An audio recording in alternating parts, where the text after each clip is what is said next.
forward.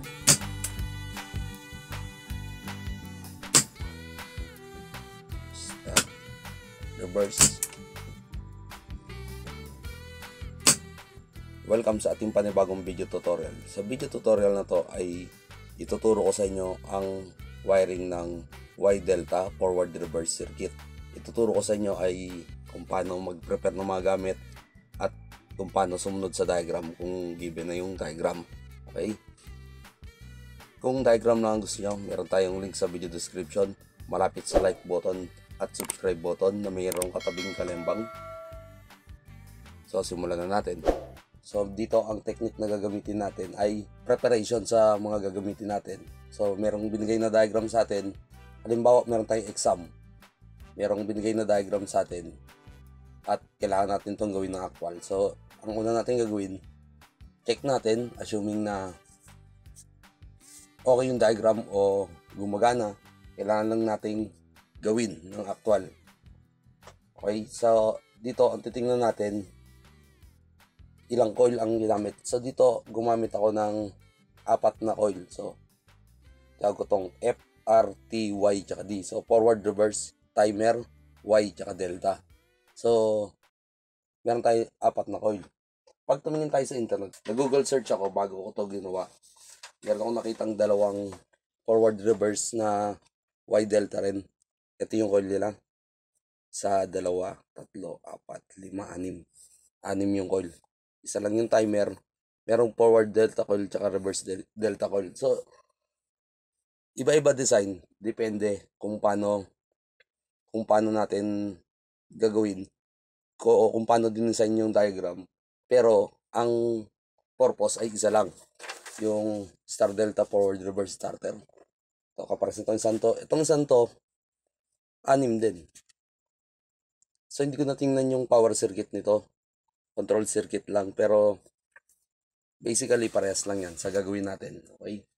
So mas matipid tayo ng konti kasi 4 na contactor lang gagamitin natin bago isang timer lang.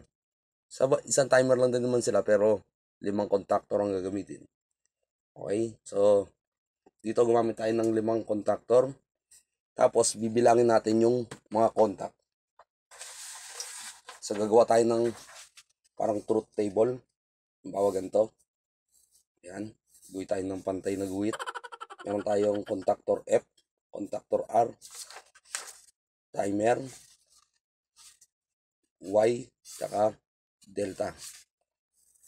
Tapos, bibilangin natin yung normally open saka normally close na contact na gagamitin. So, sa forward muna tayo. Meron tayong 1, 2, 3, 4. 4 na contact ang ginamit. Sa 4 na contact, 2 normally open, 2 normally close. So, 2 normally open, 2 normally close. Malamang sa reverse, ganito rin. 3, 4. So, ganun din, normally close, normally close, normally open, normally open. So, 2 rin. Sa timer, 2 lang. Ito lang. Isang normally close, isang normally open. Sa Y, isang normally close. Yun lang. Isang normally close. Ito, wala. Sa delta, isang normally open. Close, wala. So, meron pa pala tayong isa, yung overload. Gumamit tayo ng isang normally open tsaka normally close. Ito yan. Ito ba? Yan. Tsaka ito. So, kaya nabilang natin yung coil sa 2, 3, 4, 5. Ito yan. So, yung overload, wala yung coil. So, ibig sabihin, gagamit tayo ng 4 na contactor, isang timer. Okay? Tapos, sa push button, 3 lang. Isang normally open, 2 normally open, at isang normally close para sa stop. Nabilang. Itong delta na normally close ba nabilang natin? So, yung delta pala ay normally close din. Sorry. Ito pala ay para sa interlocking. Ito ay 0. Okay. Balik tayo dun. Double check ko lang. Okay, tama na. Tapos gagamit tayo ng indicator light o pilot lamp ng 4. So, yun yung components na gagamitin natin. Okay. So, ang gagamitin natin contactor sa tutorial na to ay itong Fuji contactor na to. Meron itong tatlong main contact, tsaka auxiliary contact, dalawang gilid. Typical na contactor. Normally open, normally close. Tatlong main contact na normally open. Ganun din itong kabla. Ito ay merong mechanical interlock na SA-RM. Especially pang Fuji. Pag pindot mo to, hindi to gagana. Ideal na ideal para sa Y delta na hindi pwedeng magsabay, tsaka reverse forward na hindi pwedeng magsabay. Kaya gagamit tayo ng dalawang set. Ito yung 4 na contactor natin. So sa isang contactor, sabihin natin ito yung forward reverse natin.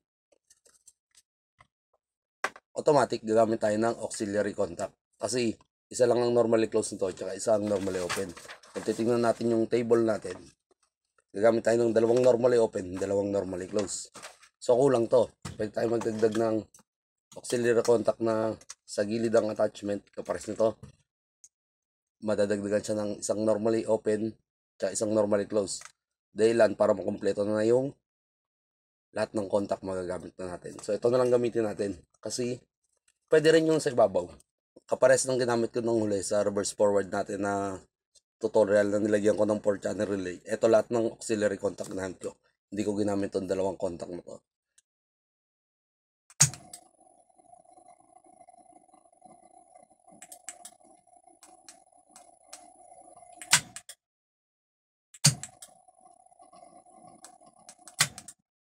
Kung hindi nyo pa napapanood yun, maglalagay ako ng link sa video description. Okay, yung mechanical interlock nito, na testing ko na to noon, pagsabay yung i-energize. Doon sinubukan ko yung forward reverse sa zone off na digital switch o smart switch. I-on natin yung channel 1, follow yung magnetic contactor. On natin channel 2.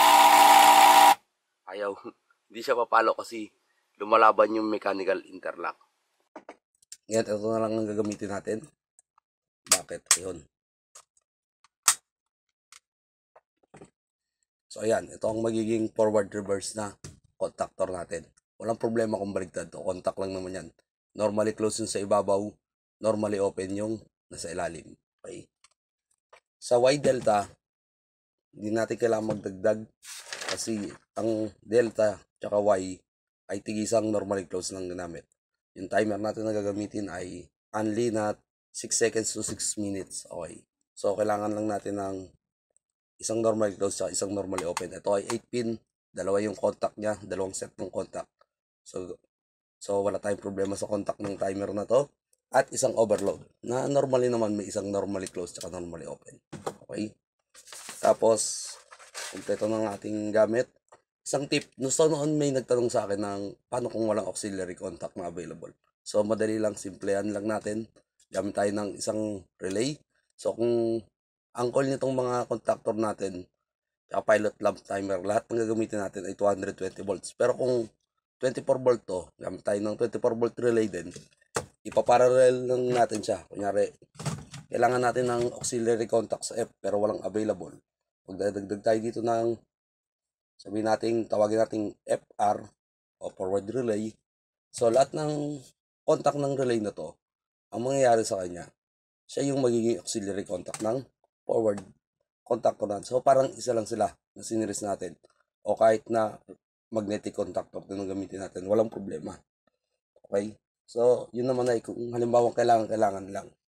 Mas maganda pa rin, mas matipid gumamit ng auxiliary contact. Sa pilot lamp naman, so gagamit tayo ng dalawang start-stop. Sa pilot lamp, ito ay meron ng LED. So, ito ay merong normal na normally close, normally open contact, tsaka yung coil niya. So, ito ay 220 volt na coil. Ibig sabihin, pag sinuplayan natin to ng 220 volt, itong terminal na to, tsaka itong terminal na to, ay iilaw yung pindutan niya. So, built-in na yung pilot lamp. So, ito ang gagamitin natin sa start tsaka sa start. Dalawang normally open. Isa na rin ang gagamitin natin sa dalawang ilaw ng forward tsaka reverse. Tapos sa stop, ito kulay pula na lang. So, ang magiging ilaw nito ay yung idle. So, itong yellow sa diagram po, gagawin na lang natin pula. Ganun din siya, meron tayong normally open, normally close. Ito naman yung coil niya. So pag sinapply natin to ng 220 volt, iilaw yung indicator light. At syempre, gamit tayo ng para sa trip. So itong 220 volts na buzzer with light. So nagbe-blink-blink to. So yan yung gagamitin natin sa trip. So makakatipid tayo sa space. Okay, itong apat na to gagamitin natin. Kompleto na yan. So ngayon nakompleto na natin yung ating materials na gagamitin. Alam na natin yung mga contact. So, ibig sabihin most of the time, kung exam lang naman o trade test, ganyan lang ang papagawa sa atin ng instructor. Ang gagawin natin, bubuin mo natin tong control circuit. Tapos gagawin natin yung power circuit. Itong power circuit na gagamitin natin. So, gamit tayo ng apat na contactor. Ayan yung mga main contact. Ito yung ating 6 leads out na motor. Meron tayong 6 leads out na motor. Naka-delta configuration siya ngayon. Tatanggalin natin yan. Gagawin natin animang wire. At papaganahin natin gamit ng ating inverter o BFD. Okay? Pero sa ngayon, dito muna tayo. So, wawiringan natin to. Ito muna lahat. Sabihin natin nakahiwalay ito ng board o box. Ito lang muna lahat. Sabay ito. So, balik ulit tayo sa diagram. Ngayon, ang gusto ko, mag-numbering tayo para hindi tayo malito. So, maglalagay tayo ng wire label. So, dito ang gusto ko palagi, kaliwa pa kanan. So, may tutorial na rin ako para dito kung hindi ako nagkakamali dun sa forward reverse na tutorial natin. Pero gagawin ko pa rin yung 1, 2, 3. Pwede kayo kahit anong itawag nyo sa label nyo, walang problema. Pero ang gagawin natin yung pinakasimple. Tatawagin natin tong 1. Dito tayo magsisimula sa kaliwa. Tapos yung pangalawa, 2. Ibig sabihin yan, 2 to. 2 rin to. Ito 1. 1 din. Ibig sabihin yung 1 connected lang sa 1, okay? 2. Gagawin natin to para hindi tayo malito. 3. So 3 yan. 3 tong point na to, ito, tsaka ito. So yan yung number 3 natin. Okay, huwag tayo malilito dyan. Hindi ko natatagtara ng numero. So ito ay wire number 4. Ang gusto ko, pag natapos ko lahat to, pag ano naman ako, 4, 5. Gusto kong ihuli palaging numero, yung line 2. Okay? So, nakadepende yan. Tapos dito tayo sa baba. On 6.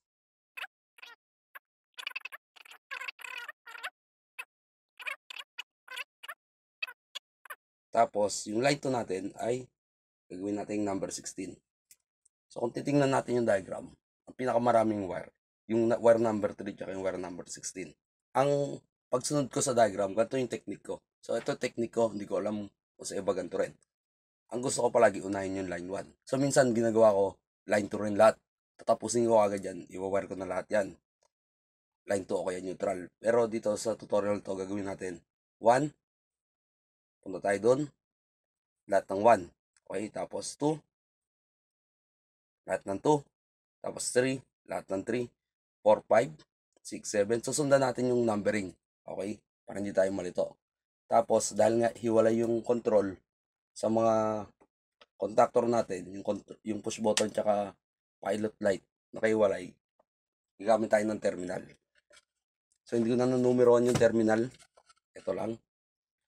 Lahat ng gagamitin natin sa video ay ilalagay natin sa video description kung interesado kayo.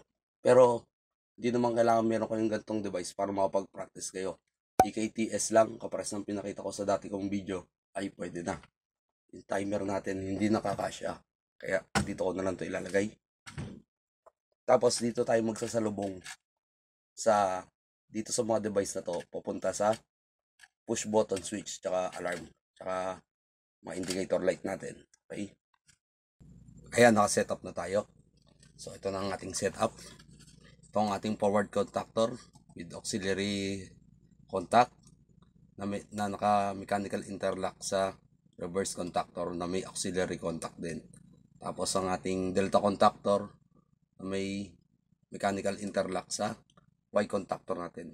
Timer relay at overload relay. Tapos ay yung ating terminal. So lahat ng lalabas dito pupunta doon sa ating control o yung ating push button at pilot lock. Wala pang wire yan.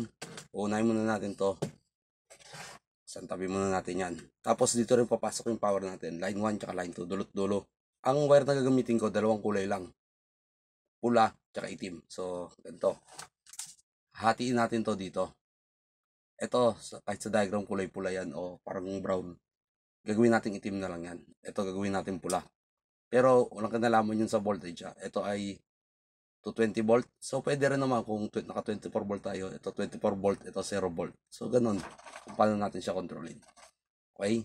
So, simulan na natin. Dito tayo magsisimula sa 1. Terminal number 1 o line 1 natin pupunta sa overload normally close at overload normally open. So, ang bigat. Dito tayo magsisimula. 1 dito, pupunta sa normally close. Ito ay normally open ng overload relay natin. Ang dalawang to. Kahit alin dyan, sa terminal number 98 at 97, tapos 95 at 96, normally close. So, pwedeng po, dito tayo manggaling, punta tayo isa dito, pupunta sa isa dito, o kaya isa dito, pupunta sa isa dito, o kaya dito at dito, para magkatabi. Okay, papunta sa terminal number 1. Hindi ko napapakita kung paano ko ini-screw para makatipid tayo sa oras. Ayun ang ating wiring. So, nilagyan ko siya ng wire label, yung pang numero lang. Okay, para hindi tayo malito. Maganda. So, tapos na tayo sa isa. Panis na panis ang number 1. Napakadali. So, ito yung number 1 natin. Pwede natin yon kung nag-exam tayo o kaya sinusundan natin diagram, pwede natin tong checkan na to, tsaka to checkan na. Kailangan natin lapis. So, palatandaan lang na nagawa na natin yon. Okay? So, lilipat tayo sa 2. So, yung 2, yung tumawid sa normally close ng overload. Ang normally close natin ay ito. So, ito yun. Pupunta siya sa terminal number 2. Kasi yung 2 na yun ay papunta rin sa stop, which is palabas ng board na to. Tapos, isa pa, bumaba dito sa normally close ng forward. So, forward contactor natin, ito. Tagilid. Ito. Meron tayong normally close dito. Itong gilid na to. Yan, number 21 tsaka number 22. Yung terminal number niya. Tapos dito, yung 61 tsaka 62. Sorry. Yan yung tong ibabaw na terminal na to. So, ang desisyon ko, kahit alin yan sa dalawang yan, ang desisyon kong gamitin, ito. Kasi, ito, papunta dito, tapos pupunta dito. So, maliit yung path ng wire natin. Hanggat maaari, mas maganda ganon. At ayan siya. 2, 2, 2. So, ang ganda. Tapos na yung number 2 natin. Ito yan. Ito ay check. Contact na yun. Ito ay hindi pa. At itong contact na to ay check. So, ito ay mamaya pa yun dito sa pag-wire natin dito. So, ibig sabihin, yung stop dito na push button, itong stop na push button na to, yung normally close niya, which is yung kulay pula na yun, ay isa dyan, dadiretso papunta sa number 2 natin. So, dito siya pupunta. Okay? So, sa ganitong paraan, magagawa natin to ng buo muna. Kahit hindi na muna natin to i-wire. Pero, kung nasa isang panel lang kayo, so, i-diretso nyo na. So, sama nyo na to, diretso nyo na yung number 2 dun. Okay? So, ngayon, dito na tayo sa, dito ako na-excite sa terminal number 3. So, yung 3 ang pinakamaraming points. So, 1, 2, 3, 4, 5, 6, 7, 8, at 9. So, siyam ang pupunta ng number 3. Okay, yung sa push button natin, isa na dun, isa dito, at isa dito. So, tatlo. So, 6 lang ang pupunta natin dito. Forward normally open, contact, reverse normally open, forward normally open, reverse normally open, at yung ating timer. Timer normally close, tsaka timer normally open. Okay. So, yung terminal number 3, dito pupunta sa pangatlo na to. Automatic na yan yung palabas sa forward push button, stop, tsaka itong reverse push button. Tapos pupunta tayo sa normally open ng forward, normally open ng reverse. Dalawang tigalawang normally open sila. Tapos isang normally open tsaka normally close ng timer. So dito tayo sa number 3, pupunta tayo sa normally open ng forward. So ang forward natin, meron tayong normally open dito, tsaka yung normally open sa baba. So ito, itong number 14, tsaka 13, tapos itong number 54, ito sa baba, ito 54, tsaka yung sa likuran yan, ayun yung number 53. So, okay, ganun din sa reverse natin. So normally open dalawa, terminal number 3, pupunta sa normally open, tsaka sa normally open ng forward. Tapos dito rin sa 3 na to, pupunta sa normally open ng reverse, which is ito. Normally open ng reverse, tapos pupunta dito sa isa sa baba. Tapos pupunta tayo sa normally open, tsaka normally close ng timer. So ang gagamitin natin contact lang yung common. So 8 tsaka terminal 5. Itong 8 na to, tsaka itong 5 na to ay normally close. 8 tsaka 6 ay normally open. 8 tsaka 6. So dito mechanically interlock na sila internally sa relay ng timer. So gagamitin natin itong 8. Itong contact ng timer na to ay 8 tsaka ito. So common lang sila, magkadikit lang sila. So isang wire na lang tayo galing sa normally open ng reverse dito pupunta sa terminal number 8. Yun ay itong terminal na ito. Okay. So wire ko muna. Nakakalito ito kasi dito pwede tayong magkamali. Kasi ito normally open. Ito normally open din pero isa lang pinanggalingan nila. So pwede tayong mag-numbering dito yung terminal mismo kung gugustuhin natin para hindi rin tayo malito. So isang technique din yan. Halimbawa, ang normally open ito 14 tsaka 13. Tapos 54 tsaka 53.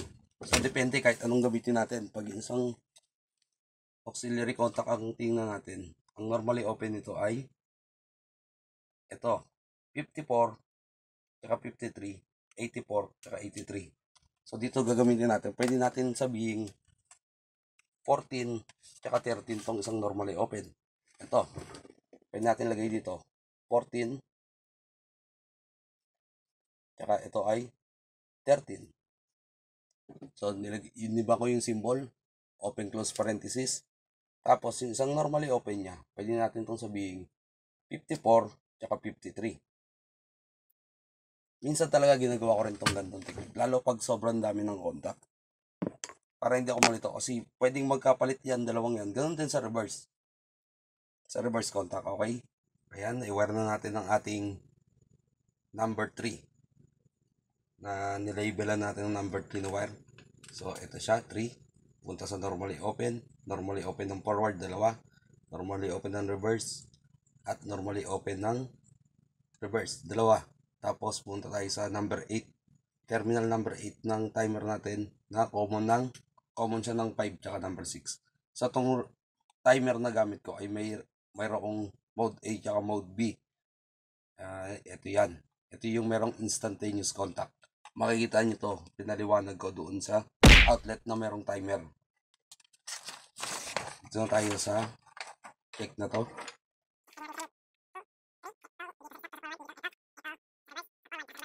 So, numberan din natin tong reverse. Ito ay number 14 tsaka 13.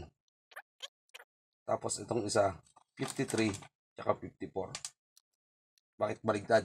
Kasi yung contact, auxiliary contact, nakabaligtad ang kabit. Okay, tinama ko lang dito sa number 53. Ayun yung 54 na sinabi. Okay. So dito na tayo sa number 4 natin. So 4 natin pupunta sa normally open ng forward push button natin na kung saan yun ay lalabas. Dito natin ilalagay yan sa terminal na to. Tapos pupunta tayo sa normally open ng forward, yung number 13. Ito yan. Normally open, number 13. Terminal number 13. At pupunta tayo sa reverse na normally close. Ito yung para sa interlock ng forward at reverse. Okay. Electrical interlock. Dito. Pupunta dito sa number 4. Tapos pupunta sa reverse. Normally close. Pwedeng ito pwedeng ito. So, ito na lang gagamitin ko. Ito ka malapit. At okay na siya. Ayan, na-wire na natin. 4, 4, 4. Okay, kaya natin yung 4 natin.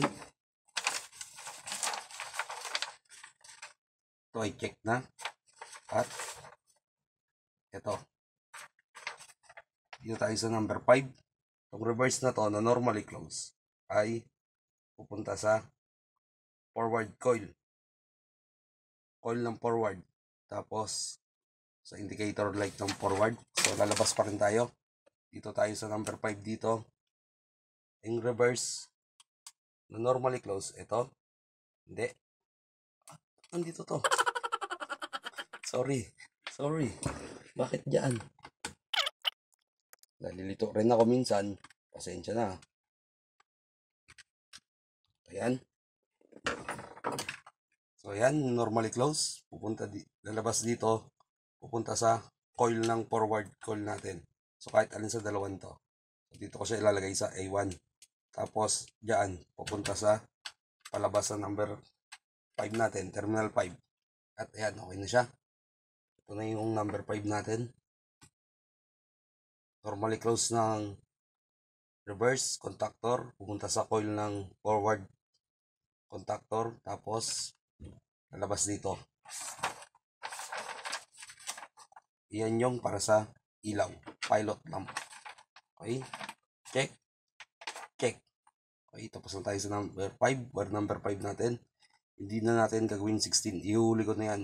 So babalik ako sa number 6.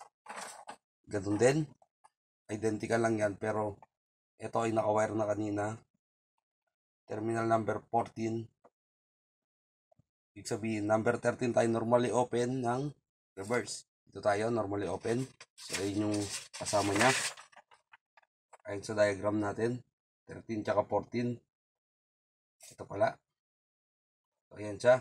Pupunta tayo sa palabas din sa push button. Sa reverse push button. Tapos sa interlock na normally close ng forward. So, dito tayo.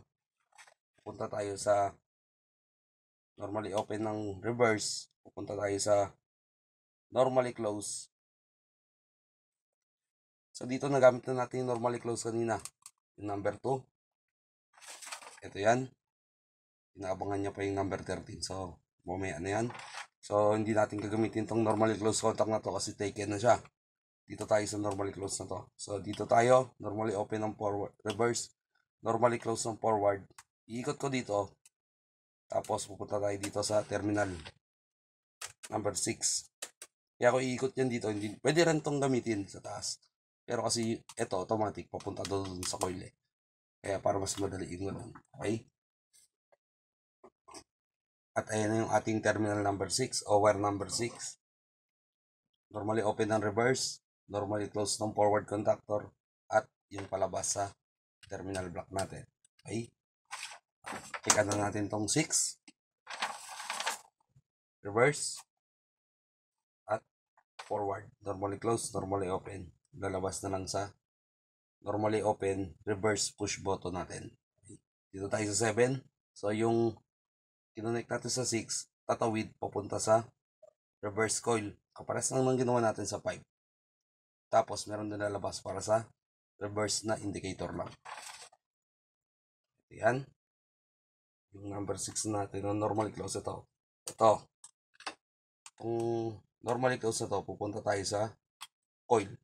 So, kapares ng number 5 dito tayo pupunta. Tapos, pababa ng terminal. Yan yung ating number 7. At ayan na siya. 7 dito. Terminal block natin. Pupunta sa normally close ng forward relay. At pupunta sa coil ng ating reverse. So, ito yan. Checkan na natin number 7. Normally close. Dumalit ko sa reverse coil. Tapos, palabas dun sa indicator light natin. Alright. Doon tayo sa number 8. Number 8. Tatlong wire. So, ito na yung dalawang forward at reverse kanina. 53 at 54. Pupunta siya sa coil ng timer. Ang coil ng timer natin ay 2 at 7. So, dito tayo punta sa 2. terminal number 2 na to. So dito tayo sa 2 ng timer, papunta sa normally open ng forward, tsaka normally open ng reverse. Nasaan yung kanina? Ito, normally open ng reverse, yung nasa ilalim. So ito yung 53 tsaka 54. Tapos yung nasa ilalim din itong forward. Dito tayo sa auxiliary contact. Papunta tayo dito sa baba. Nadagadan itong 7. So doon siya sa ilalim pupunta. Tapos pupunta tayo sa number 2. Hindi na tayo dadaan dito. Wala siyang kinalaman sa palabas. Okay? So yun yung wire number 8 natin. Ayan, naikabit na natin siya. Ang wire number 8 natin sa timer, sa normally open ng reverse, sa baba, at sa normally open ng forward. Ayun, sa baba. Okay? So dito tayo sa susunod na tayo. Ika muna natin yung ating number 8. Normally open ng forward, reverse, tsaka coil ng timer. So yung timer coil natin 2 tsaka 7. So kahit alin naman sa dalawa, walang problema. Lalo to AC to. Pero kung naka-DC tayo, susundin natin yung polarity. Dito tayo sa 9. Itong 9 ay meron tayong problema. So dito, napansin ko, nagkamali ako sa diagram.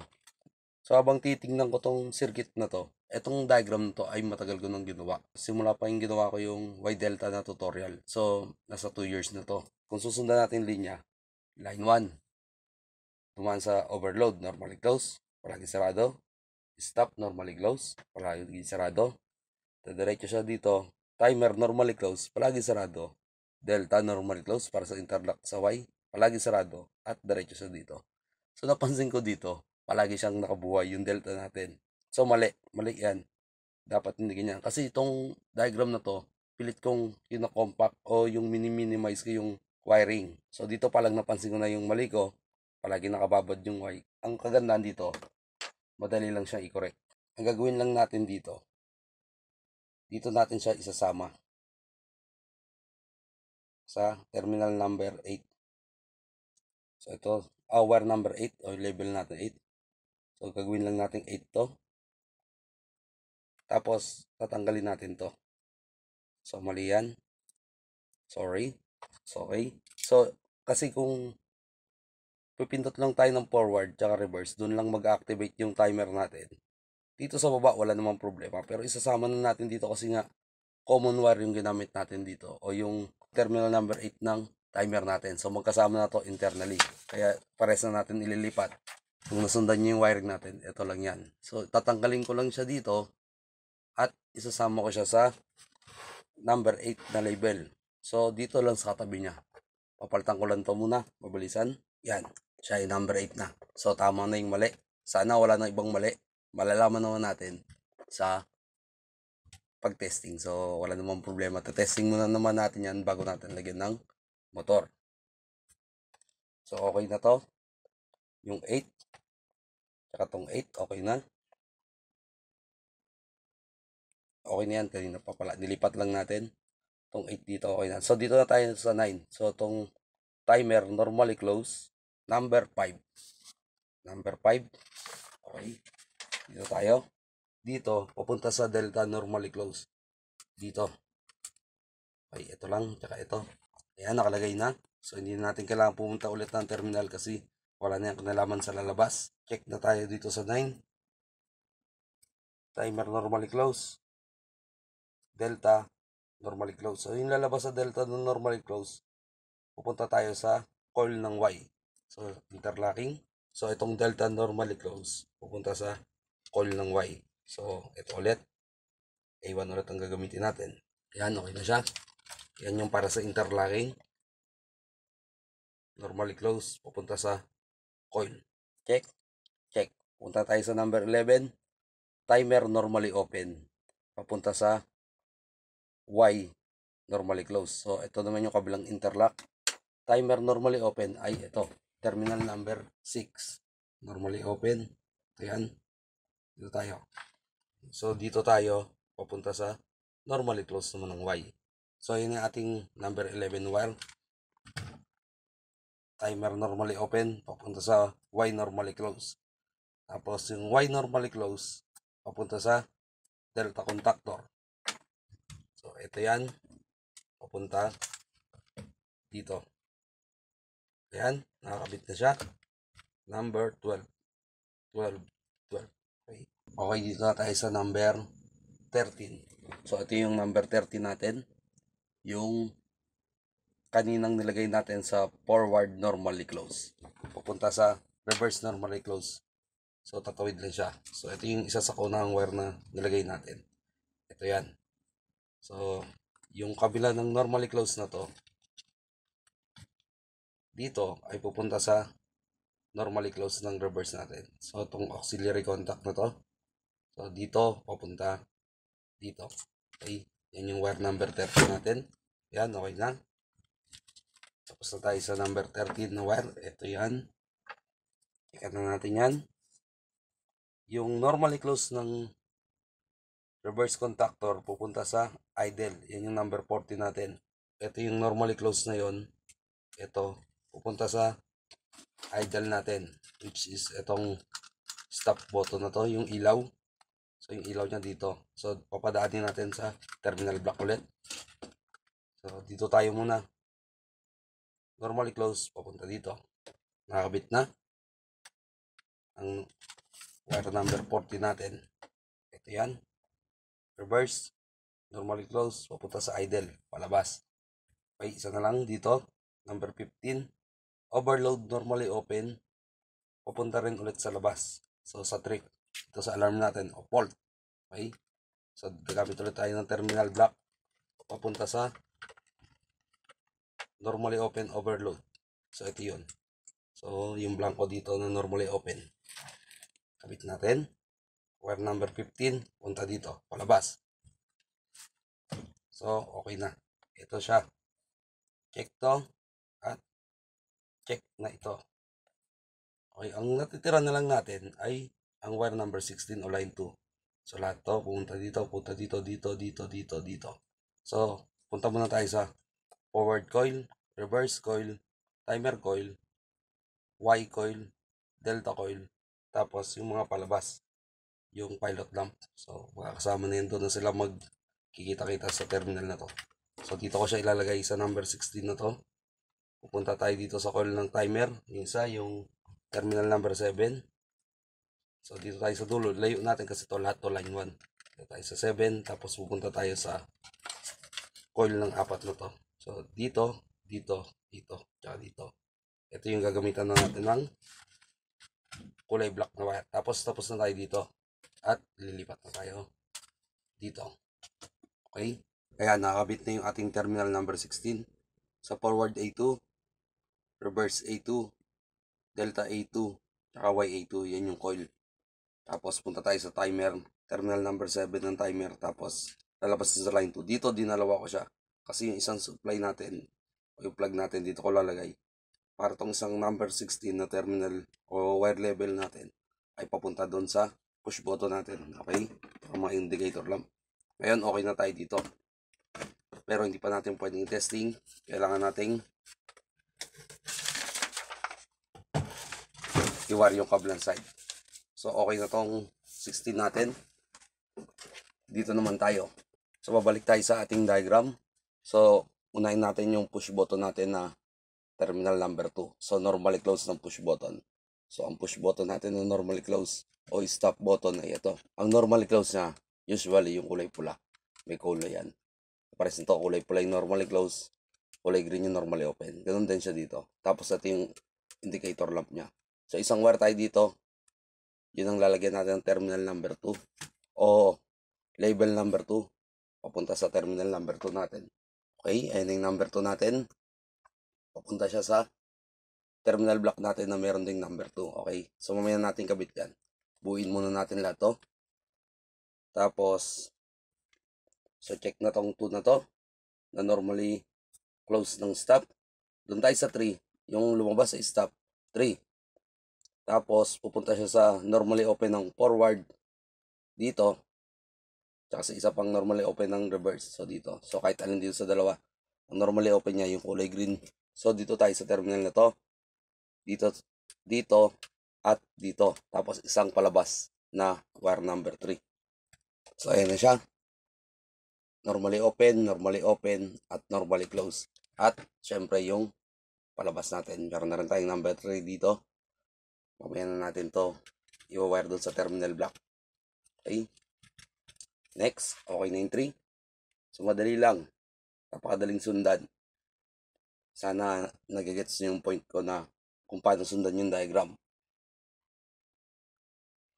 So dito tayo sa forward na kabila. Yun yung number 4. So ang forward push button natin ay ito. So ito yan. So dito tayo, lalabas tayo. Number 4 yun na wire level. At ayan na ulit siya. 4. Medyo mahaba yung wire ko. Okay lang yan. So hindi nakakalito kasi merong label yung dulo ng wire natin. Okay. Sa iba, kung iba-ibang kulay ng wire, okay lang, mas maganda yung color coding. Pero sa kaso natin, isang wire, isang kulay lang, tapos, o dalawang kulay lang, tapos label lang tayo. Okay na tayo sa 4. Forward ng 4. Dito tayo sa reverse, sa number 6. Sa push button muna tayo. So, ito yan. Reverse push button na normally open. Ito yung green na to. Yan yung label, number 6. Okay, ayan na siya. Wire number 6. Check. Okay, tapos na tayo. Doon na tayo sa pilot lamp. Terminal number 5. Forward na indicator lamp. So, ang forward natin ay ito. Ang indicator lamp niya, ito. Tsaka, ito. So, dito tayo sa terminal na to. Yan ay tatawagin nating wire number 6. Wire number 5 pala. Ayan siya. Number 5. Sa kabilang dulo ay number 5 din. Madami ng wire. So, terminal number 5 check. Ito yan. Dito tayo sa reverse. Terminal number 7. So, on reverse, itong kabila. So, dito naman tayo sa side na to. Walang problema kasi AC to. Doon tayo sa terminal na yon. Yan ang tatawagin nating o ilalagay natin na wire number 7. Ayan na siya, wire number 7. Lumabas na dito. Ayun. Okay. Ngayon, okay na tayo sa 7. Sa reverse. Dito tayo sa idle. Dito kulay dilaw, pero kulay pula gagamit natin dito. At ang ginamit nating idle, itong ilaw ng stop na kulay pula. So, ang coil nito ay ito. Tsaka ito. So, itong gagamitin ko. Kahit alin sa dalawa. Walang problema. Yan ay wire number 14. Ayan na siya. 14. Ang isa na lang kulang itong sa trip o fault o alarm. So, ito yan. Itong buzzer na to. Kahit alin din dito sa dalawang terminal na to. So, kunin ko na lang isa dito. Yan ang wire number 15 natin. At ayan na siya. Wire number 15. Okay. Isa na lang ang kulang.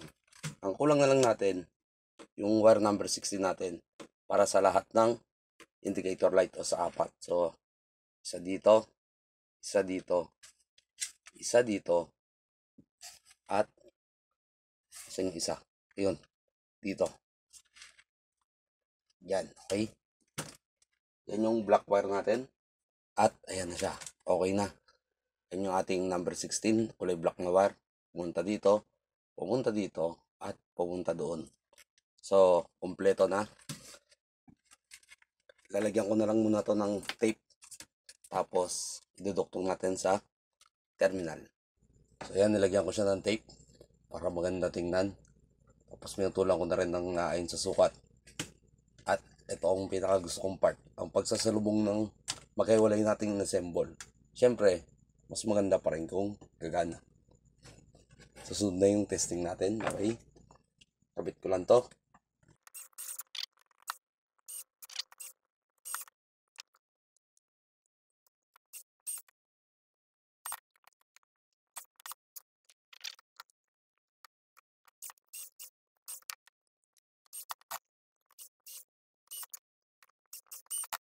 Yan. Okay na.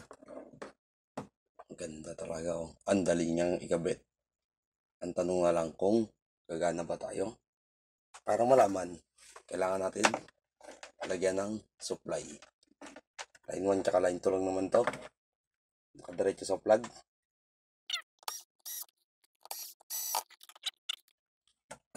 So ayan, meron tayong supply. Tayo natin to. Saksak ko lang to sa 220 volt. So ito ay practice lang. So sa tunay na buhay, sa tunay na panel, meron tayong breaker palagi sa control circuit o kaya fuse. Okay? So nirekta ko lang saksak. Nakaset ang timer natin sa 3 seconds. So nakasaksak na yan pero wala pang power.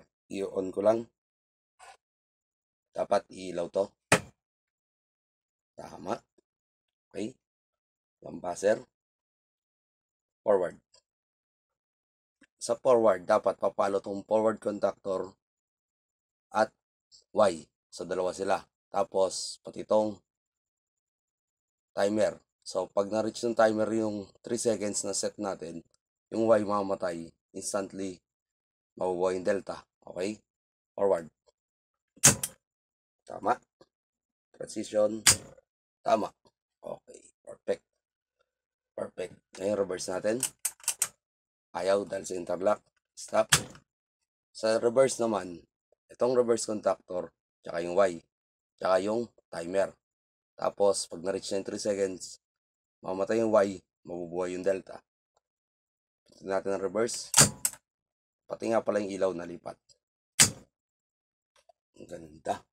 So, ayan. So, maganda. Tama ang ating sequence. O yung sequence na sasabi natin yung paglalaro ng contactor natin. So, tama siya. Ngayon, anong gagawin natin? Subukan muna natin ng trick. So, simulate natin ng pagtitrip ng magnetic contactor. Sundutin ko lang dito sa gilid. Alarm. Forward, ayaw. Reverse, ayaw. Reset. Okay. Isa nagana. Forward ulit.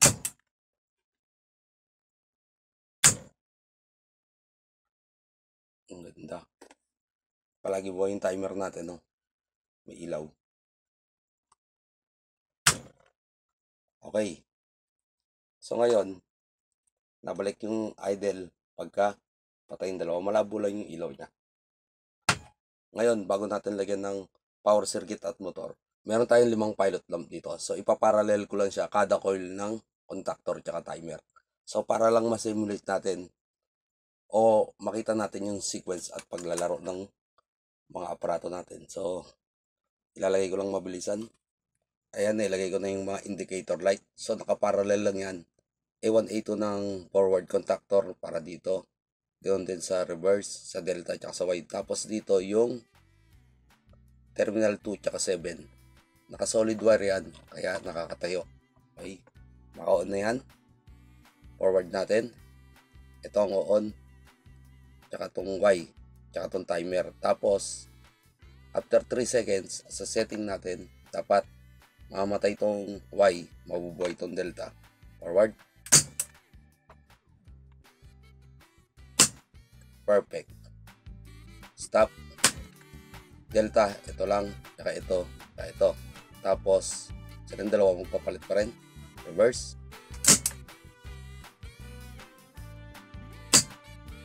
Perfect ulit.